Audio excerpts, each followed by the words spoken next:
second video of the day we're going to show some more snippets from the Democratic debate last night. Unfortunately, the healthcare one was a little lengthy, so we went ahead and cut that off to its own video. But now we're going to get into the issue of immigration. Just like something we saw a whole lot of in the first debate, they go straight for border decriminalization. So we're going to decriminalize it to cross the border illegally. Let's take a look at a little highlight from that.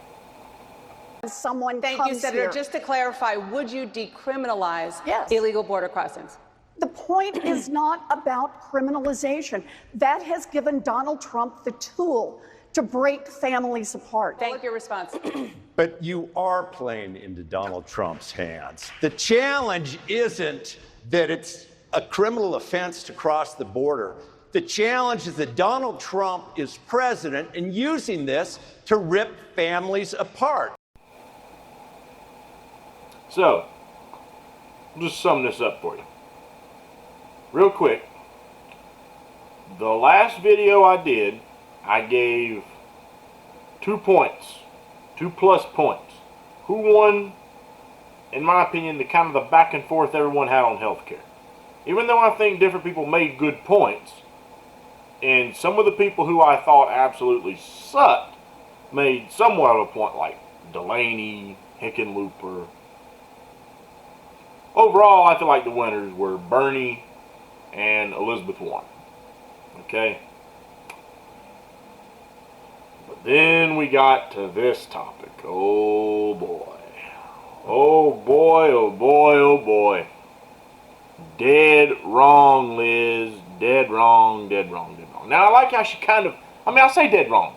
She kind of dodged the whole, well, it's not about decriminalization.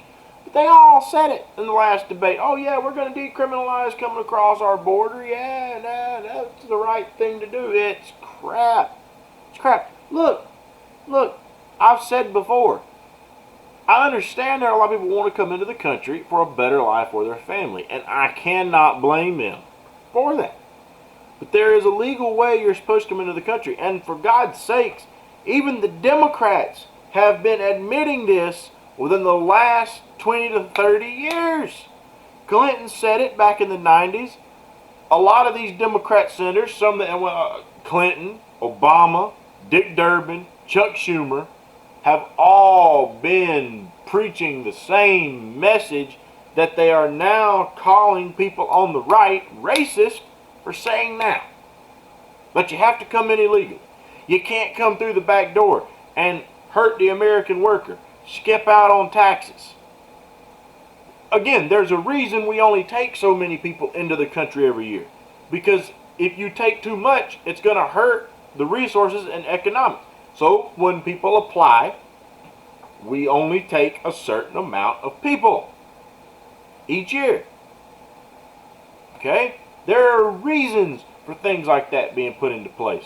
You can't just let people pour across the border. And the only things that are deterring that sort of mass, migration to our border. Now, I've heard some of the left arguments about how we put, all the sanctions on some of those countries and, like Venezuela, for example. And so by us putting the stranglehold on their country, it's making the conditions so bad that they need to leave. Well, you know what? I got an idea. Okay? History time. Back in the 1700s, we were a British colony. We didn't like being a British colony. We didn't like that they were telling us what to do. We didn't like the fact that they were hiking our taxes up without giving us due representation. They just threw all the taxing on the backs of the colonies. Okay? And when we got fed up with it, we had this little thing called a revolution. Okay? We fought. Now, the first thing people are going to say is, well, they're outgunned. They're outmanned. They don't have the same kind of equipment. Well, neither did we. We didn't have as good of muskets. We didn't have plenty of musket balls laying around. Go watch The Patriot with Mel Gibson. You'll see the fact how they had to keep reusing, a musket ball. Shape it back into shape so they could use it over and over again. Okay? Rags for clothes. Not as much. We were so outdone supply-wise by the British. The last time I checked, we have our own country. So the point that I'm getting at here is, point that I'm making, if you're that unsatisfied with the conditions in your own country, there's been other countries who've had revolutions and taken their country back. If that's really the issue, that your conditions are bad off in that country, and you know that your conditions are that bad off because you've got governments trying to play manipulation games over here, not want to hand over, the power and things like that, and so therefore they get slapped with sanctions, and you don't like it, I got an idea. Why don't you rise up, put your own government in place? See, language like that is already in our Declaration of Independence. That if a government ever were to get out of control, it is not only the right but the duty of the people to overthrow such government and install a new one. That's in our Declaration of Independence. That may not be that's not verbatim. That's the message. If the government gets out of control, it is the people's not only right, but it is their duty to kick them out and put a new one in place that serves the people better. And some could argue it's time for that to be done in this country, perhaps. But most definitely, if you don't like it, kick them out. Have an uprising. Have an uprising. But if the conditions are that bad there, you come all the way to this country. And then once again, that a lot of them, well, I'm seeking asylum. But you didn't try for asylum in any of the other countries that you passed through on the way here. So when people came out, oh, Trump's attacking their rights for asylum laws, and oh, how could he do such a thing? I see perfect sense in his recent action that says you can't apply for asylum here unless you've tried in other countries. If you're really seeking asylum, you should be trying at any country outside of the one you're wanting to leave.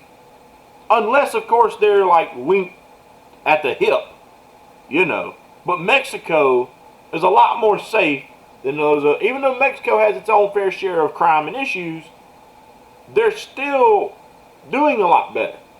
But you're not applying it anywhere. You're traveling in a mass caravan to this country. So if you decriminalize it, Liz, they're just going to flood in droves. So, no. You got a point on the first round. Round two? No. You didn't win this one, and I really don't know that there was anybody that I heard who won that round. That's one. The Democrats are here. I'm here. No points given for that round. Let's move on to the next one. This isn't just about a system, or it's not just about words. This is about the NRA. I sat across from the President of the United States after Parkland because I've been a leader on these issues and have the bill to close the boyfriend loophole. And I watched and wrote down when 9 times he said he wanted universal background checks. The next day he goes and he meets with the NRA and he folds. Washington, D.C. is captured by dark money, the Koch brothers, and others.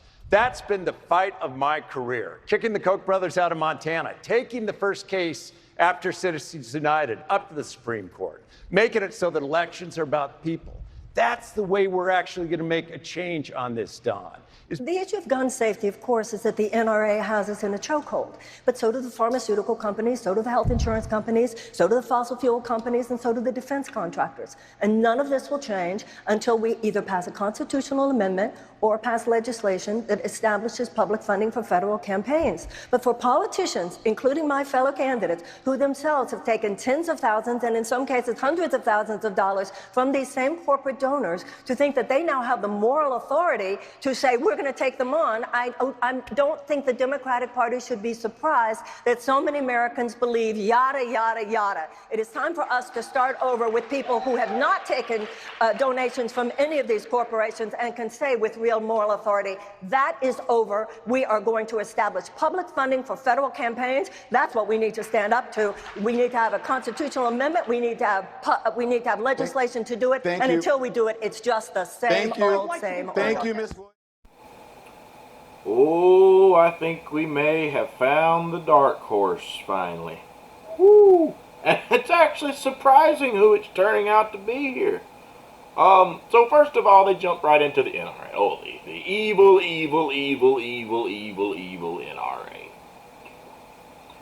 Now, I'm not a member of the NRA. And do I think that they might perhaps be a little too overzealous when it comes to guns? I'll be devil's advocate and say, yeah, there may be an argument there that some of them just take the protections a little too far. However, I am a firm believer that we should not be tampering and altering the rights that we get from the Second Amendment. Okay? And that's what the left wants to do. Let's go back and examine. Now, this particular clip didn't really show how far they're going down. But you hear Amy Klobuchar, we need more background checks. We need more of this. No, let me tell you what these people really want. Because Buttigieg, whatever his name is, talked about it in the last debate. Biden has talked about it. They want these guns off the streets and out of our hands. They want to outlaw guns. They started with the AR-15 because the way it looked and the fact... And first of all, you can blame the freaking news media for why we had the uptick in these shootings. The way these sickos work, even though they see something bad and horrific, like people going and shooting up a crowd full of people, they study it. Somehow they get fascinated with this crap. And so when it gets promoted all throughout the media and the news, some sick nut, even though it was bad coverage, says, it's a way to get famous.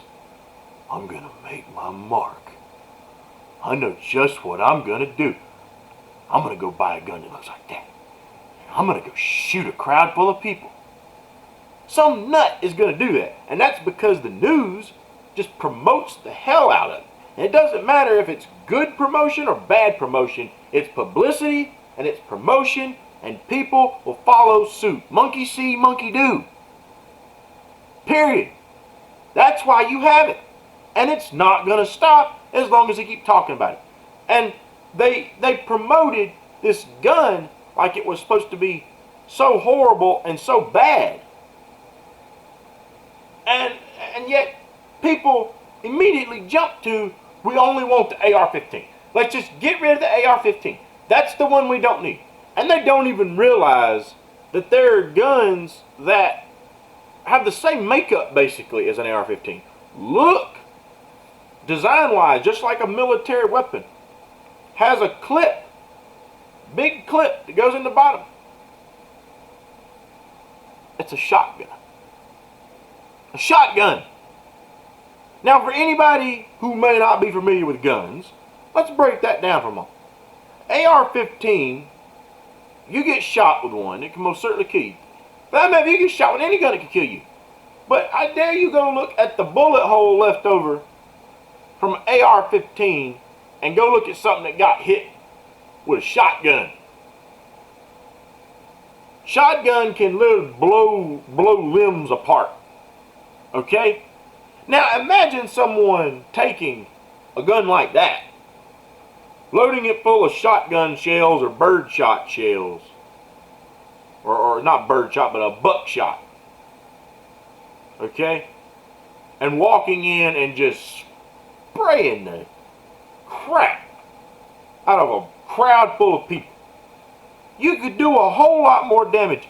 They don't bring that gun up. It's all by design, people. It's all by design. Do not be fooled. Do not be fooled. All these people that have argued with me on Facebook after all these shootings about the gun rights, they keep jumping to that AR-15 gun, not even knowing there are guns way more lethal, way more powerful, way more dangerous, legal on the street. And you don't hear a flipping thing about it. Period. You also don't hear the fact that while they say, oh, all these other countries have restrictions, their gun violence and their gun deaths are so minuscule compared to ours. Yet their violent crime is higher. And in a lot of these inner cities where they have strict gun laws, they still have massive gun deaths, drive-by shootings. So the statistics aren't adding up. For example, you go back and listen to old rumors. There's old stories that date back to World War II that the Japanese, the reason they didn't want to attack us on the homeland and send troops to actual United States ground, they bombed Pearl Harbor. But old rumors have it that back in those days, they wouldn't come over here to fight us. And the old cliche that came from that story was because there was a gun behind every blade of grass.